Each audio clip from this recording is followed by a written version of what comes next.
Go ahead, Warren. All right. So we're letting attendees in. For those of you who are joining, welcome. We're going to give people some time to enter this virtual Zoom reality. And I will intro it. But Will, you just did some quick MacGyvering on your internet to try to make sure that we have a really good connection. So you're living proof that improv is important beyond just the stage. Yeah, technical improv. Yep, that's right. We're all technically improving our way through 2020. That's right.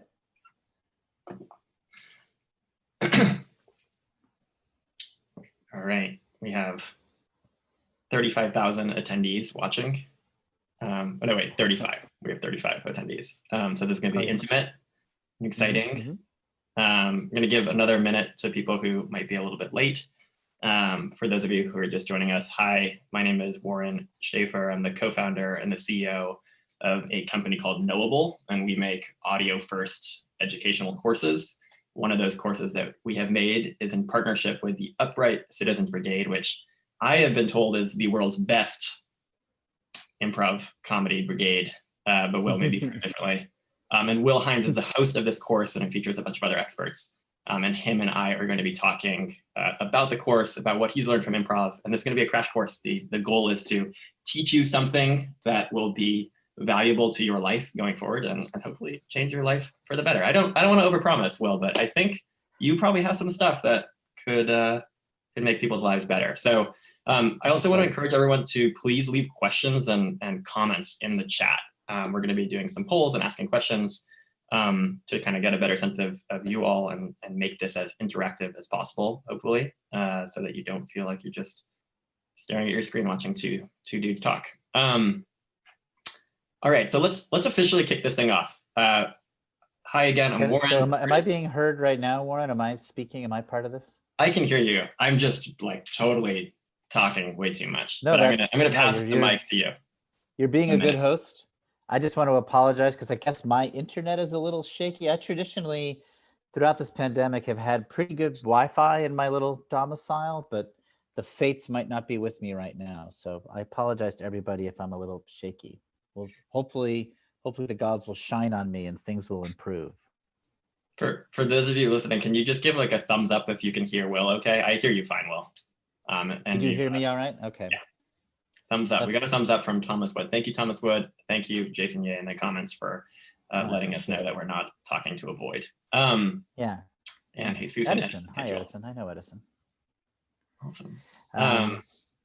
So, Will, I'm really excited to talk with you and to extract some of the hard-earned wisdom that you've accrued over your life or a couple of decades as an improv comedian. One of the I just want to say, one of the great things of making a Knowable course is you get told a lot that you're an expert and you get like complimented a lot on your knowledge. So it's really good for your esteem. Yeah. I mean, I hope your ego is courses. You're an expert. Yeah. You've spent 20 years doing improv. Is that right? Oh my God. Yes. Jesus. We're starting right out of the gate with something depressing. I mean, let's just, how's your relationship with your father? Just kidding. 22 years, actually. Yeah. I sort of started in 99. So we're coming up on 22 years. Yeah. And so you started when you were 29 and you were actually a computer programmer before you started improv. Is that right? Yeah. Yeah. I was, I jumped around a lot. I was a self-taught computer programmer.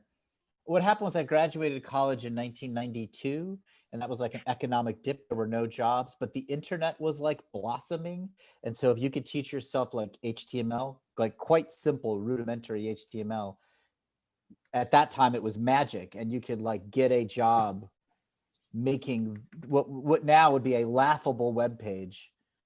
And so I started teaching myself web technologies, and I learned more sophisticated things. And before I knew it, I was a computer programmer. It was kind of the only job I could get until I got the useless skill of being an improv teacher. And I abandoned what could have been a lucrative life for a creative one. But yeah, I was a computer guy. But ultimately a richer life, hopefully. An emotionally richer life. Emotionally more richer. Interesting. Yeah. Look, one of the big promises of improv is that even if you don't become an improv performer, it can help you in other parts of your life. Yes, that's true. True? Yeah. Absolutely true. Yeah, Right. I think anybody who takes like even an introductory improv class would say that, even if they're not interested in pursuing it more than that. The very just like basic first blush skills that an improv class has you do feels good. It like, you know, it's all very like really, it's stuff that social media does not do to you. It forces you to be present, to be empathetic, to enjoy failure and losing and letting go of control and recognizing the absurd. It feels good, you know. I feel very strongly about. I kind of feel like a level 1 improv class should be required for all humans. Then they could I be mean, released back to their normal lives. But I think a level 1 class is absolutely got life skills. And I think any improv teacher would agree with me. right. And now for $10 a month, anyone can take an intro improv course. And we're working on making it federally mandated that everyone take your course, Will, because I agree. I think this is a wonderful course. And I did take an in-person improv course many years ago. And although What I did city? not become a performer, obviously, there are true skills that I think are applicable to anything you do in life. Where'd you take it? I was in LA. I was working in finance and I quit my job and I moved to LA. And one of the things that was on my bucket list was to try improv. And I signed Where'd up you at go? UCB. IO, Second City, UCB? UCB at Bright Citizens Brigade. The best. All I was right, told it was the baby. best. You seem, I would say you seem like you're adept. I mean, I'm, you know, for a non-professional performer, you seem like fairly present and listening. I think you're promising. I mean, I feel like I'm squarely medium funny, like sometimes very unfunny, Hey, and sometimes like medium funny is the like best. a People who chuckle. are too funny are completely annoying. Like people I who are mean, like I didn't want to say it. hilarious. Yeah. But enough about me. I think you've got the wisdom that people are here to. Yes, I have the wisdom, Warren. You have Back you're the best. So how can I help? What should I do here? I think what we should talk about is the 3 most important things that someone can learn from intro to improv. Okay. And there are like 30 things in this course that Yes. so we'll just give 3 for free and then you have to pay. That's the way these things work. Yeah, I'm sorry, like it's the world we live in. Drug dealers. You get some free knowledge. It's like a movie trailer. Yeah. Yeah, we'll give you a little bit of the story, but you gotta pony up for the ticket if you want the full ride. 3 things. All right. Well, better listening. I think that's number 1. I think any improv teacher, any improv school would agree with that. Like you have to listen more carefully and fully. You can't be thinking ahead to what you want to say. You have to really absorb the other person when they're talking, verbally and non-verbally. So listening is one. I think the next best one is speaking your mind, like saying what you're thinking very directly. You don't have to be coy or couch it or wait. You don't have to worry about whether it's rude or you can just get right to it. That's often what makes a scene interesting. And then once you get used to that feeling, it's good even in real life. There's way more often than you realize in real life. Just say what you're thinking. You're not doing anybody any favors by waiting. And then I think the number 3 thing that we go over in this course is saying why you feel the way you do. We call it comedic logic in this course. Really, it's just like, say why. Even you might not realize why you feel the way until you have to say it. But I think those are the 3 sort of like, those are a really powerful triangle of skills that you get from an improv class. Listen, speak your mind, say why. Sorry, I wasn't listening. What are the 3 things? Yeah, see? I was thinking of what I wanted to say next. Yeah. I was thinking of this great joke. So You'd listen, you'd speak be a your good mind. stand-up comedian then. Listen, speak your mind, and say why you feel the way you do. These are 3 things that are helpful in improv. Yeah. So like, say somebody's asking for an example. It's say why, not share why. I probably mumbled, but say why. Like, you know, you're in an improv scene and somebody says, hey, do you want to go to Disneyland? and you go, I do want to go to Disneyland, but you could say why, like what you like about it. You know what I mean? And you might realize like, oh, I like how happy it is. I like that it's a happy place. And now that we know that it's the happiness that you like about it, we can pursue that in the scene. What other things make you happy? Why is it you want happiness right now? You know, or maybe you say you want to go to Disneyland. This is why I would say it, which might be a strange reason, is like, oh, I like it. I like how organized it is. I like how well run Disneyland is. I feel secure that they have their act together. And it's like, oh, that's interesting. You like places that are organized. So the why really fuels the next move. And so if you're able to provide the why and articulate the why, it definitely helps the scene, but it also helps I would say, in real conversations. If you're talking with somebody and you're able to articulate why you feel a certain way, or ask the other person why they feel a certain way, you start to understand each other a lot better. So it's like that little kid. I have 3 kids, Will, and they're all under 4. Do you really? Yeah. Congratulations. The toddlers ask why, right? They're like in that phase. And so basically you're saying, pursue that question because it yields good answers. Yes, it takes your natural, good, honest reaction and lets us kind of farm more stuff from it. So, right. Yeah, the why, it's weird to talk about why, to like consciously say why, but, and you know, ultimately, if you're doing a lot of improv or you're just doing a lot of communicating with humans and you're a good communicator, you will naturally offer up why a lot. But sometimes when you're first consciously learning to do it, it's a little strange. It feels like unnecessary to say, but it's not. It adds a ton. So we have a whole section on that in this course, and it's called comedic logic. Yep. We talk with a guy named Sean Diston, who is just one of my absolute favorite improv minds. He would probably laugh to hear him described that way, but he's one of the best improv teachers and fully passionate improv nerds. And we talk with him about it. And he's just got a really great way of explaining it. I agree. Yeah, I it's think called comedic logic. I've listened to the course and he does get into the detail here. And this is why everyone should be paying $1,000, but it's $10 a month. So Will, I want to take a step back to what you said. The first thing is, which is listening. And I actually think this is probably the hardest skill of improv. It was the hardest thing for me when I did improv, because you're so caught up. We're all so caught up in our own heads and trying to say the right thing that it's very hard to just listen to the other person before trying to think of what to say next. You said that very well. Yeah. Thanks for listening. How can we get better at it? Are there any exercises that people can do that help them listen better? Well, there are lots of exercises in improv where you just have to restate what the other person said before you can add anything.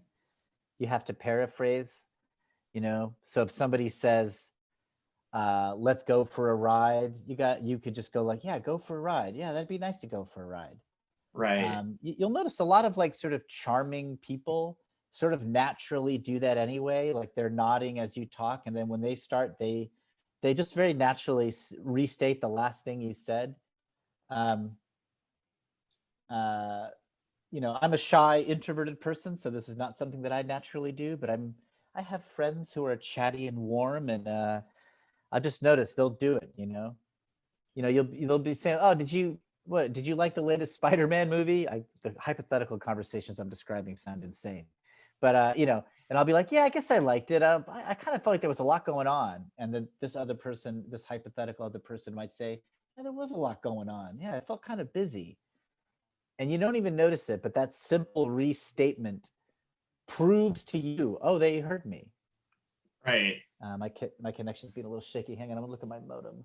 I think no evidence, no help. I hear you. It doesn't seem to have changed. And I heard you really well.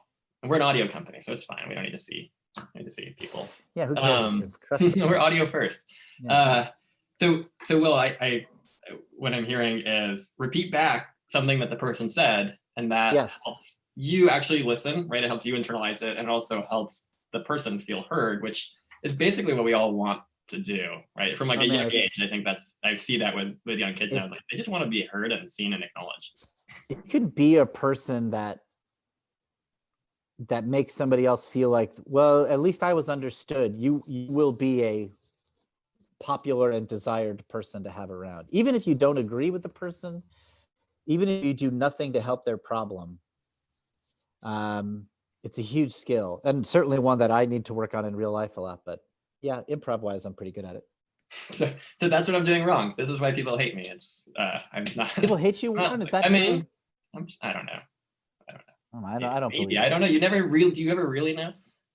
You never really know. Never really know. I mean, I would love to be hated. I mean, I think that would be a compliment, really, just to have any kind of passionate reaction. My fear is being unnoticed or non-impactful. It's deep. Well, I feel like we could go down this path. Let's do it. Let's get I mean, into my I have a lot of whys of like, why do you feel that way, Will? But I think people are here for the learning and not our therapy session. Right. So I want to encourage everyone who's listening, which is now over 60 people listening, which is huge. Nice. Thank you. Thank you all for coming. This was exciting. So I want to encourage you all to ask a question. I think a lot of improv too, part of what the important thing is to try to speak up and say something. And so please feel free to add a question in the Q&A, and we'll try to get to as many of them as possible. And we'll do our best to listen to you. Yeah. So I see a question in the chat. Should I just repeat it and answer? Yeah, take some questions. I don't have good questions. Let's crowdsource this. I didn't prepare. I'm just improvising this. You're doing great, Warren. Thanks, Will. Oh wait, so I have a little panel in Zoom called Q&A. Should I look at that? I guess. Yeah. So we got some open questions. So I can take the first. I'll read you the first one, Will, since you're the expert, and that way you don't have to worry about. I don't have to tax my brain reading. Yeah, multitasking. Appreciate that. Okay, so this question is from Tom, and I feel like Tom might be talking about me. So Tom says, if you're improvising with a bad scene partner, what do you do to get the scene back on track? Thanks, Tom. Good question. Yeah. Well, one thing is Tom might not be newer at improv, but it does remind me, when you're new at improv, everybody seems bad. You step into a scene with your classmate, and I just remember constantly being irritated by what other people said and did. I'd be like, gosh, I want to do the exercise right, and they're not doing it right. It's a very common experience. And then you get more experience and you realize that the things you thought were bad were not so bad. But to answer the question directly, so I guess one part is like, I hear people described as bad scene partners way more than they deserve. But if you're in a scene and you're frustrated with what you're being given, I would say you switch into full yes. Do not give up the steering wheel. Let this crazy person steer, or let this boring person steer. You just restate what they're saying, give them what they want every line. When I say give them what they want, generally speaking, the worst kind of scene partner is somebody who's doing nothing. If they're not reacting, if they're not saying anything, I have no advice. The ship is going down and there's nothing you can do. But if they're giving you anything back at all, it should be able to work. You just have to listen as if they are giving you instructions and do the instructions. Right. Do they want reassurance? Do they want you to be mad? Do they want you to just agree with the facts? Do they want you to ask follow-up questions? Whatever they want, just do it. Right. Like, that will save your scene. It won't be the scene you want, and it'll be frustrating, and it probably could be better if they were reacting to you and dancing with you. But if you're dancing with a bad partner, just follow their lead. Ironically, the dance will look better. Wow, that feels pretty profound. I feel like that could be a tweetable, potent bit of. It definitely works in an improv. I had a scene when I was very young at improv. I started at 30, so I never felt young doing improv. But when I was a young, new improviser, I went to like a jam, and there was just an absolute madman who would just deny me and make fun of me. And the audience loved this guy because he was so obnoxious. Everything he said, I would be like, well, hello, here we are I don't remember. Here we are at the store, and he'd be like, we're not at the store. You're an idiot. We're in our kitchen. Audience loved him. It was humiliating. Oof. And I got off stage and I was so mad. And I talked to my friend. I was like, "Do you see that idiot I had to do a scene with?" And he was like, "I don't know, man. It looked fun." Then I was like, oh, I wish I could just enjoy it. I wish I should have just said yes to him every time. Right. You know, we're at the store. You idiot. We're in a kitchen. I'd be like, I am an idiot. Why did I think this was a store? You know, who cares? Just, he wants you to be an idiot, be an idiot.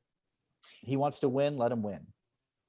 Right. So Easy to say. It's not always so easy to do in the moment, but let's unpack this, because everyone has heard this phrase, yes and. We did a quick poll, Will. 92% of people said they're interested in improv. I don't know who the other 8% are that are listening to this talk.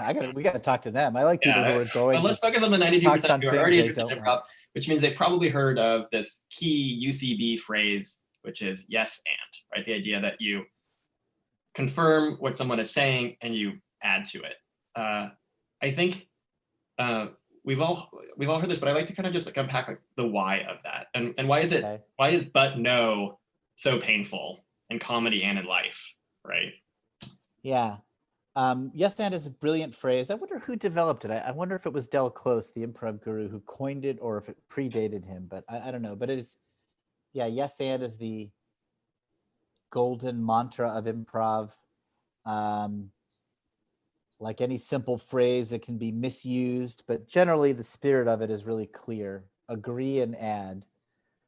The reason it's good and but no is bad. Yes and is about cooperation, and but no is about asserting your ego. And we just don't need so much of your ego in a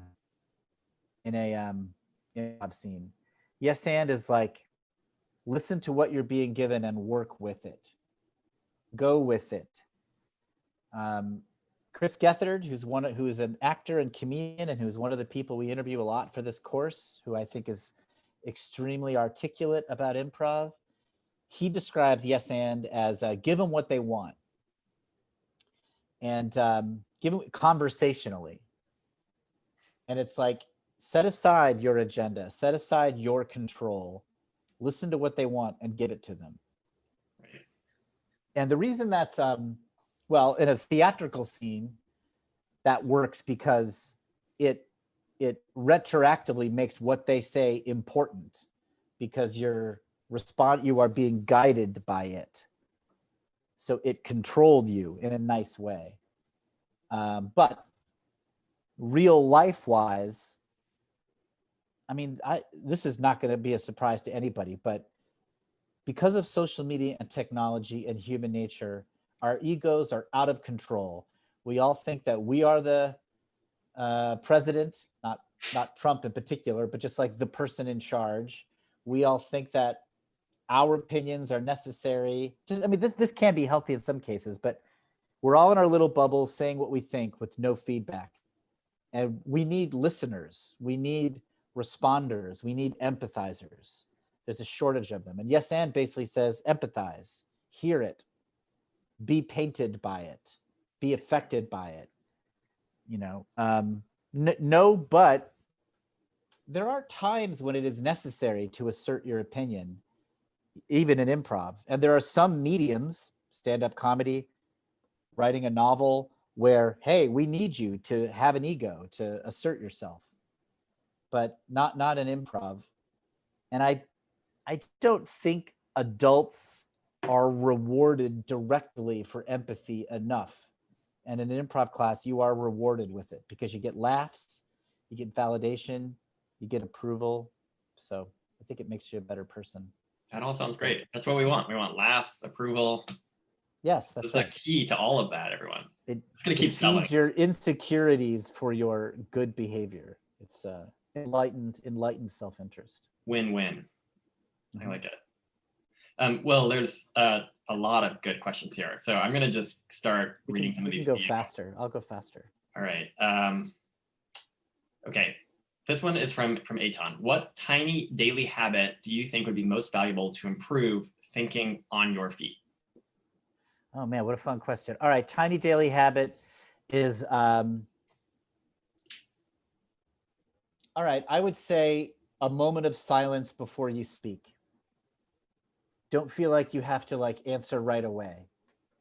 It requires being a little vulnerable and being confident that you don't have to answer.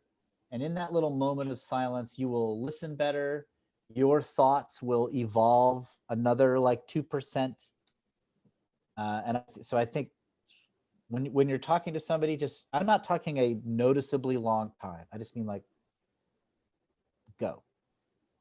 So I think a moment of silence before you speak is an easy mechanical thing that will improve your improv skills. There you go. I think that's a really powerful tip. So great. We have another course on Knowable called Speak with Confidence, and it's led by Celeste Headley. She gave one of the top 10 TED Talks of all time, and it's about how do you have better conversations. And I did one of these with her, and she is so good at taking that little beat, and the quality of thoughts is so much better because it allows you time to actually listen too, right? Your brain catches up to what was just said. And rather than saying the first thing that comes to mind, you start to think more about the best thing that comes to mind. So that's powerful. Eitan, that was a good question, and Will, great answer. I feel like I got something out of this. Thank you. It wasn't just a waste of everyone's time. And by the way, Will, we're going viral. We have 64 people watching our conversation. That's a Paul McCartney number when I'm 64. What's that? I'm a Beatles fan, and the song When I'm 64, so 64 as a special number. All right, no more people then. This is it. We're capping it. This is it. This is the Let's club. go to 69, the funniest number. Always the funniest number. Is that the only comedy number? Like, I feel like there should be other numbers that have comedy. 420 is a comedy number. 420, yeah. What's the Hitchhiker's Guide to the Galaxy number? 32. How many roads does a man walk down? The answer is 42. Yeah, 42. That's a funny number just because of Hitchhiker's Guide. Right. One is a funny number. One is a funny number to the rule of threes. Three is a good, but I think one is often the funniest number to give. How old are you? One? Like, it's just a good, it doesn't have to, I don't know. I advise one. People underestimate funniness of one. Sorry, I've gone down a rabbit hole here. One. I think I went down this rabbit's hole. All these funny numbers. I think one is the loneliest number, but that's probably also fun. I think the flip side of tragedy is comedy. It's also fun. It's a great song.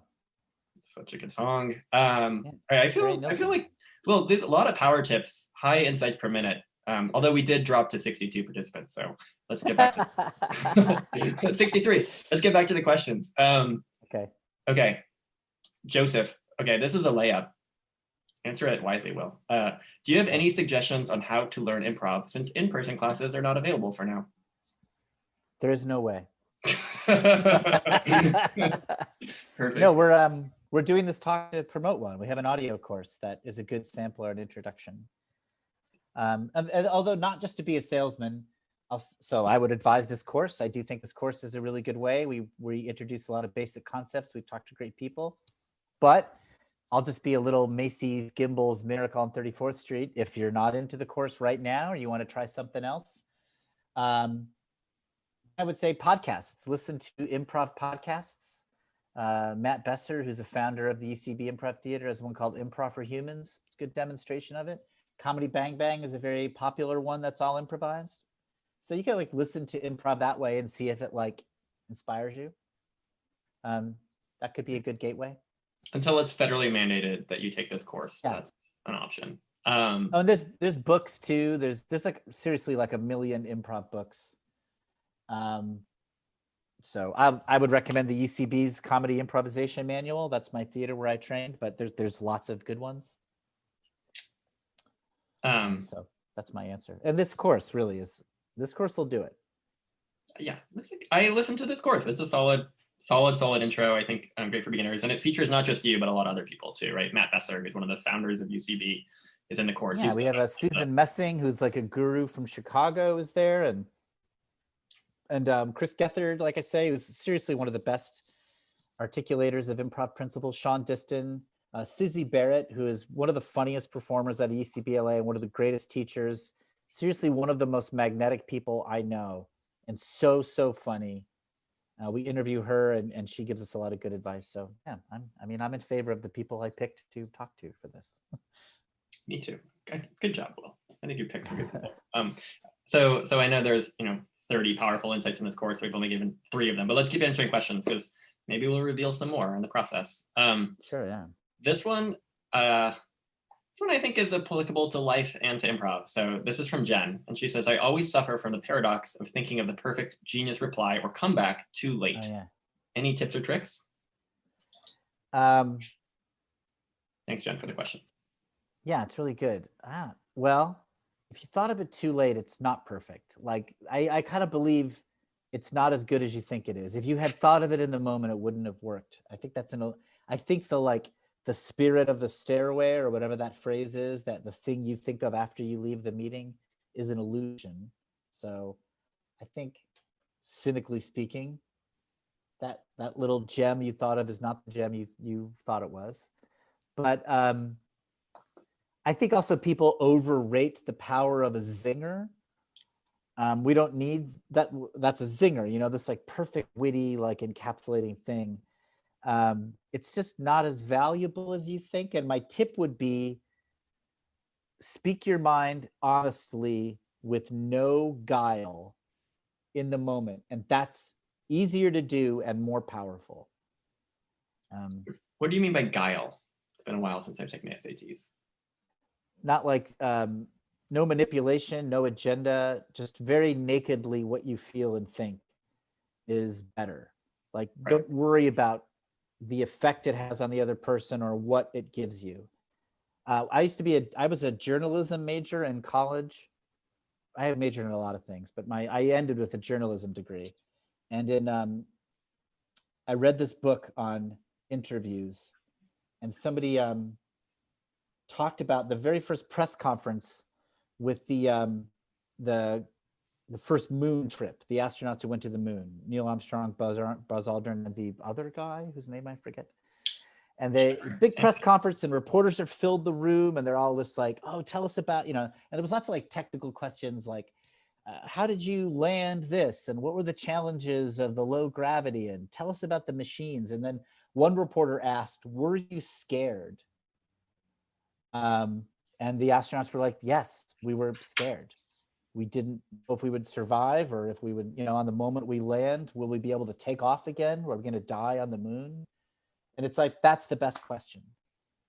It's not a zinger. It's not knowledgeable. It's like, what's the human feeling going on? Were you scared? And what a great question to ask. So somehow that's the zinger you want. You don't need the perfectly crafted, witty comment. Can you be the person who says, are you scared? Or I am scared, conversely. So I guess I would say focus on simple truths. They're more reliable and they're better.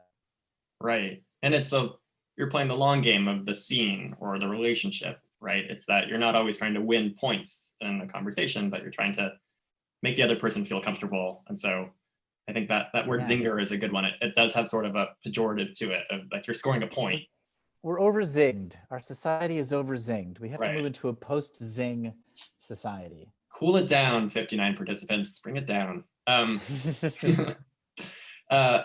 attendee wants to know, what is the goal you are working toward in an improv scene? It feels like a deceptively simple question, but I think there might be some powerful.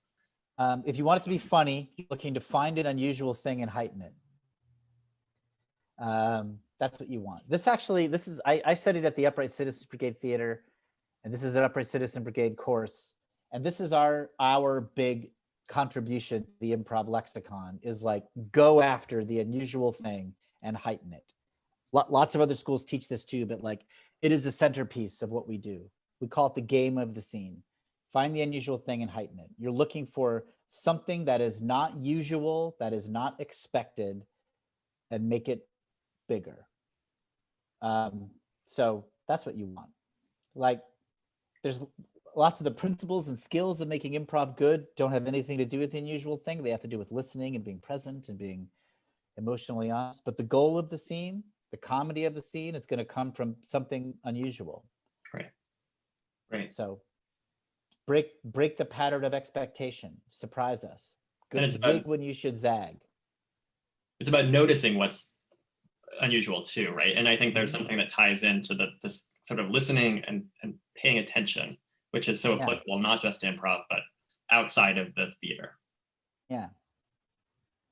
In real life, our radar for what's unusual is so good, if you're at a restaurant and a waiter comes up and the waiter's having a bad day, you can tell from the way they walk up. You're like, something's off. And you need to have that same sensitivity in an improv scene. So yeah, the unusual thing, that's what you're after. So we have another question, first a comment, which is thank you both for this great conversation, exclamation point. So thank you. Do you have any body language tips for video and in-person communication that go along with the conversational tips that you're talking about? I haven't thought about this because I live my life removed from my own body, but I will try to come up with one. I mean, I would say that your mind follows your body. So get your hands out of your pockets, leave your arms down by your side and open, face the person with your shoulders back, not in an aggressive way, but just like open, be open. If your body's open, your mind's open. And in person on Zoom, gosh, I don't know. I haven't thought about it. I guess try to look at the camera so you're making eye contact instead of down at their face. Yeah. If you really want to. I've noticed some people in Zoom discussions are really good at like doing like just the constant nodding. Like they just look at the camera, they're like, ah, yeah. Right. I don't do it myself, but I admire it. And it definitely makes me feel good if I'm the one talking. I have some Zoom tips from this one Right. that Celeste, the leader of the expert who led the Speak with Confidence Knowable course, shared, which is turn off your self view on Zoom, because it's not natural to see yourself talking while you're talking to someone else. So that allows you to focus more on the person and be more natural. And also, yeah, I think just listening to the audio more than watching the person, because you can hear a lot of emotional resonance in somebody's voice, even more so sometimes than their physical communication. So, but yeah, I think the whole eye contact thing is missing in Zoom, and it's certainly contributing to my sadness. Yes, mine too. I'm deeply sad. Thanks for the great question. I'm Jeremiah. Can I help you? Warren, do you want me to go through questions too? Am I You putting see too a much pressure on you to question? fight this? Yeah, I don't want to. I like it, you just giving them to me, but is it hard for you to like, can I help you? I mean, I can like half listen, right? But thank you. Feel free if there's a question that you really want to answer. So I do want to ask you this one though from David, which is what improv tools are valuable when communicating with, for example, my team at work, right? So a lot of people who are here, they don't necessarily want to become as emotionally rich and famous as you. They're like, how do I take the learnings from improv and apply it to my life outside of the theater? So anything there that you've seen work really well? I know UCB has done a lot of corporate training. Anything that you think people should know about? Maybe I'm just making this up now, but I would say lose the battle to win the war. Like if somebody wants you to admit fault or I don't know.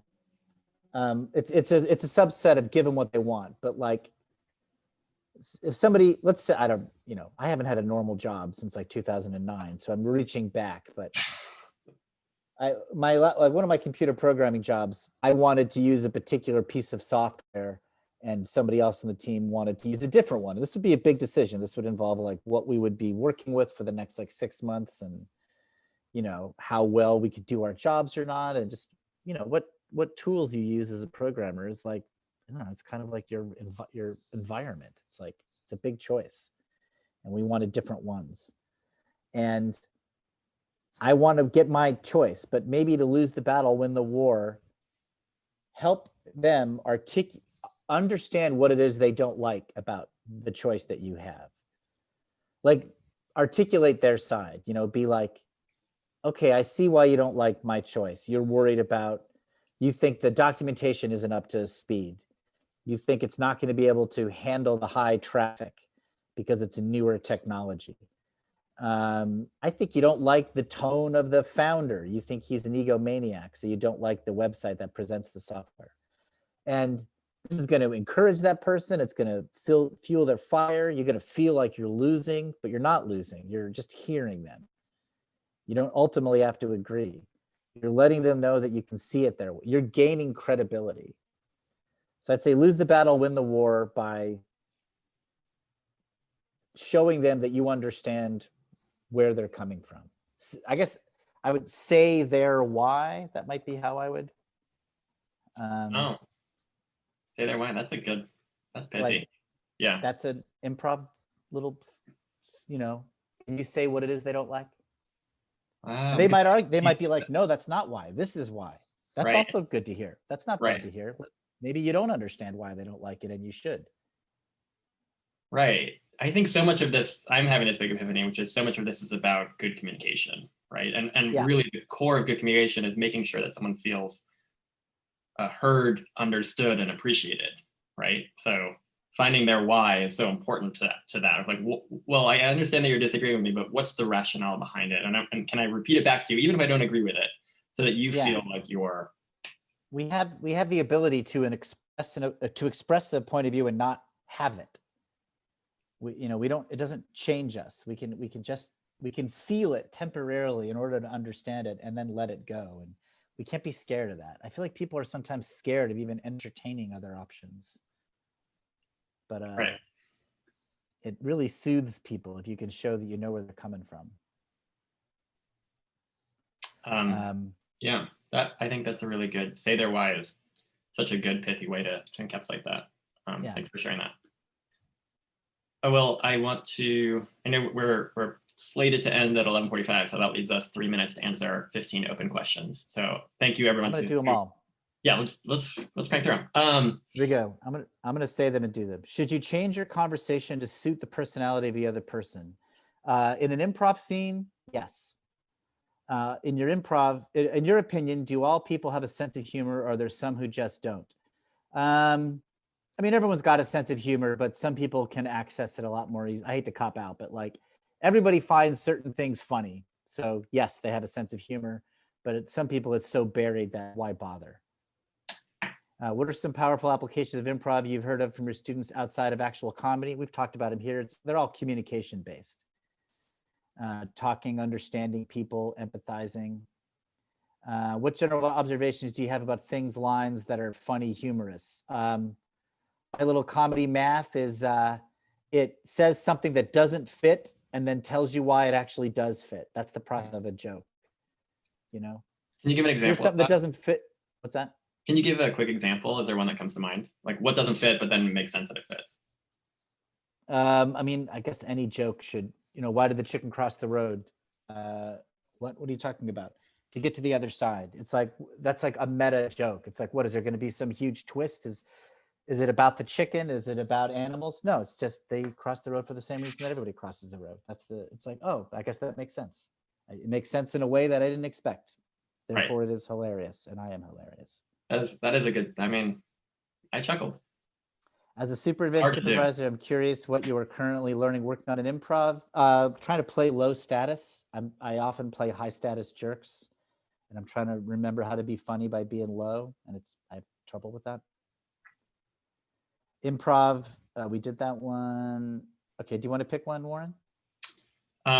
Yeah, this one is asking about what rules and tricks from improv did you find useful to navigate your way around the corporate world? We've talked about yes and, but is there anything else that? Say their why, moment of silence. Yeah. Don't feel like you have to win. Restate what they're saying. I think some of those tricks we've gone over. Yeah, and then stage fright. Thank you, Martina. Yeah, thank you, Martina. Stage fright? Yeah, any tips on managing it or performing under pressure? Yes, this is tough. Okay. I mean, the unfortunate big real answer is get over it and just jump in the pool and it won't be as cold as you fear. But I use like visualizations when I'm nervous. Like I envision my spine to be made of metal and it makes me more courageous. I also envision the audience to be filled with people that I like. So that I imagine they're rooting for me. I've also imagined myself to be a famous person. This is on stage because I've done improv occasionally with very famous people and they are so beloved by the audience. They can do like no wrong. So I'll be like, well, what if I was Zach Galifianakis? What if this is an alternate universe where I am a hugely famous TV star and just my very presence is pleasing to the people in the room? I mean, you're pretty Kinda famous. like- Brooklyn Nine-Nine. You've been on a lot of I've TV been on shows. television for almost 10 minutes total. So yeah, I'm pretty famous. Big. So I try to like borrow that courage, and sometimes I'll just I'll demystify my task. I'll be like, if it's improv, I'll just be like, Will, just listen and react. Just listen and react. If you do that, it'll be all right. Don't worry about being funny. Don't worry about being grand. Just listen, react. I did an improv set with Amy Poehler, who's one of the co-founders of UCB, and I was so nervous because she's so funny and she's so delightful. And I really wanted to impress her. I technically worked for her. I know her, but like barely. Like I've said hi, talked with her. My claim to fame is I introduced the stars of Broad City to Amy. It's not a claim to fame. It's something I'm proud of. They would have met her anyway, but I got to be the one who introduced them. So there I am on stage with her. And I just felt so nervous. And I just went to listen and react. I was like, hey, Will, this scene might not be funny. You're not going to like impress Amy Poehler. But if you just listen and react, you'll do your job and you'll feel all right.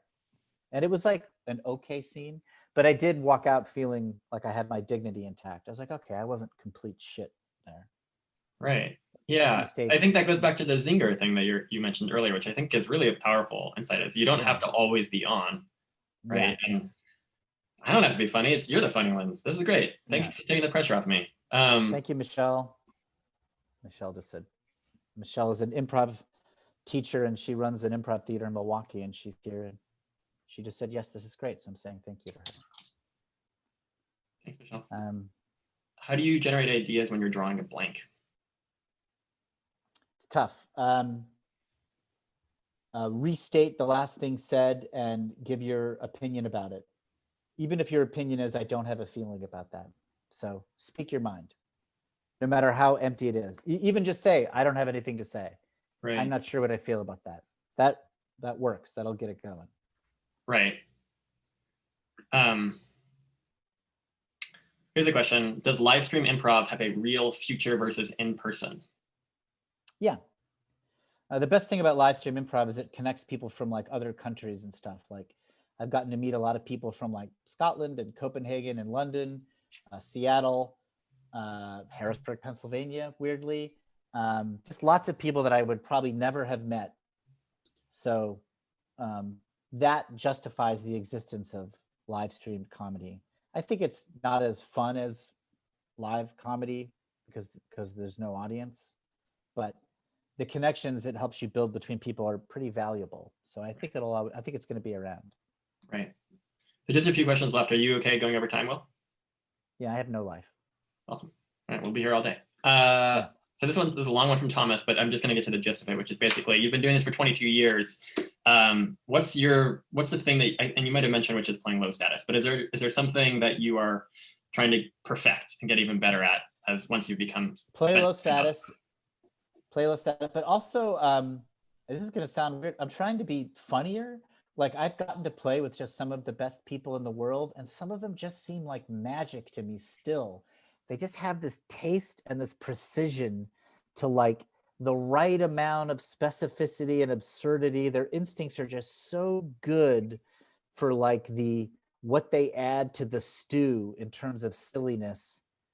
And I have that to some degree, but I want more.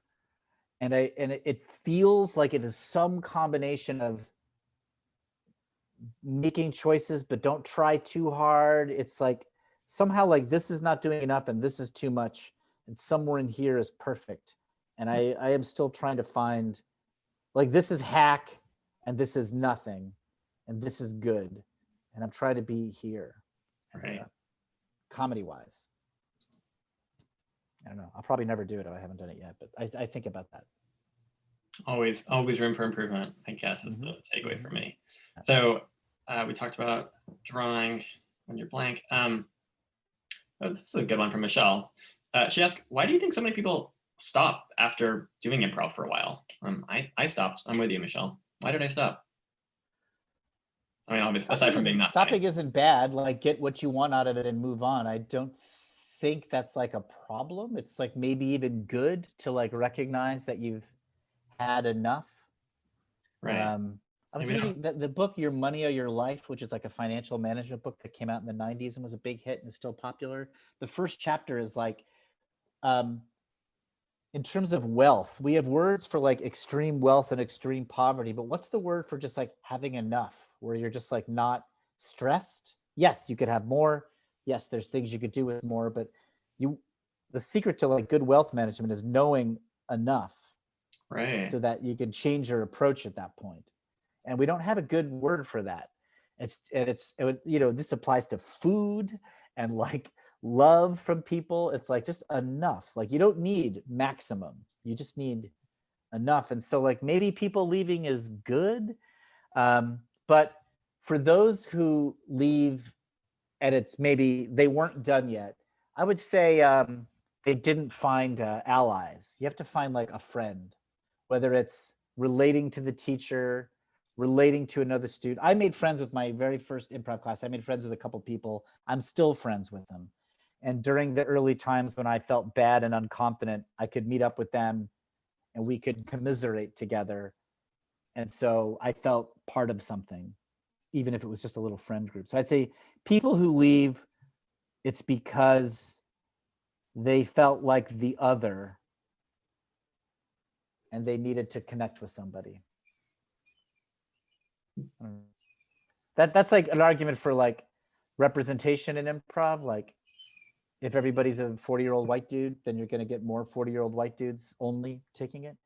It's not exclusively race and gender. It's also temperament. You just have to like the person. Like if you feel like, oh, there I am up on stage, I'll stay. Race and gender is a big part of that. Sexual orientation. It can also just be temperament. It could just be like, oh, I like that person. That's me up there, or that's me at the head of this class, or that's me in this class. That'll help you stay. Right. I think that enough is better than maximum is such a pithy Enough way. is better than maximum, and relate to somebody else there. Those are maybe two things that question makes me think of. Manage your own psychology and find people you like. I'll take it. I like it. Nice. Yeah. So three last questions. We'll go through these and then just kind of save a few minutes for closing remarks and anything that we didn't talk about that you want to mention. So I think, Isabel, we answered this question, or you answered this question already well, which is as a super advanced improviser, what are you currently learning, working on, which is playing low status, finding that kind of in between of anything else that you want to add? I mean, a lot of what I'm working on is just being a better teacher. I'm just teaching a lot on my own, and I'm just always trying to improve that way. How can my class be good for the people in it? Whether it's quality of instruction or ratio of exercise to lecture or emotional reassurance. So that is a recipe that I'm still fussing with for sure. Have you seen being a great teacher? Yeah, I think a little bit jumping to the end, but thank you for sharing your knowledge. I think that you've spent 22 years in the improv world, and I'm really grateful, and I think probably speak for everyone who's stuck around, the 49 people who stuck around, for these gems of wisdom that you're imparting, and it's amazing that there are 27 more in the course. So have you seen finding the unusual things and heighten it in use in business? Find the unusual thing and heighten it in business. Probably. Yeah. What's different about your company? Yeah, I think. What do you do that other people don't do? That's what people are going to notice, or at least how can we frame the way we're different than the norm? That seems to be like a pretty important thing to know. Totally. Yeah, I'd argue that this is a really powerful question. As an entrepreneur, where you're trying to like create something new, it's usually like, what is it that you're doing different, right? Why is it? You're a co-founder of Knowable, right, Warren? Is that right? So right. I would imagine when you first started talking about this, they're like, well, how are you different than Masterclass? How are you different than a TED Talk? That probably got asked right away. Yep. That is, find the unusual thing and heighten it. What we do different is this, or what we want to do different is this. Or totally, right? And I think for any company, and even for probably as like an individual, when you're trying to get a job or build a brand, it's like what makes you unique, right? And how can you actually lead into that? Yeah. So maybe. Well, good question, Eitan. Thanks. And so last question is from Jason, which is a nice altruistic one to end on, which is, what are some ways to support comedians in these times without being able to go to live comedy? So a lot of struggling comedians out there, they're going hungry. What can we do? What can we do to be supportive? I mean, buy a ticket to a show. There's lots of live stream events that have tickets. Buy a ticket. So go Patreon their podcasts. There's lots of ways to financially support comedians. But the first thing I thought of really is like listen to them. Like what a comedian wants as an audience. Right. Just attention. Listen to their stuff. Yeah. In any Attention way. is Be an the most audience valuable. member. Attention is the most valuable commodity in the world, right? So just give your attention to them. Time. It's like we have a limited amount of it.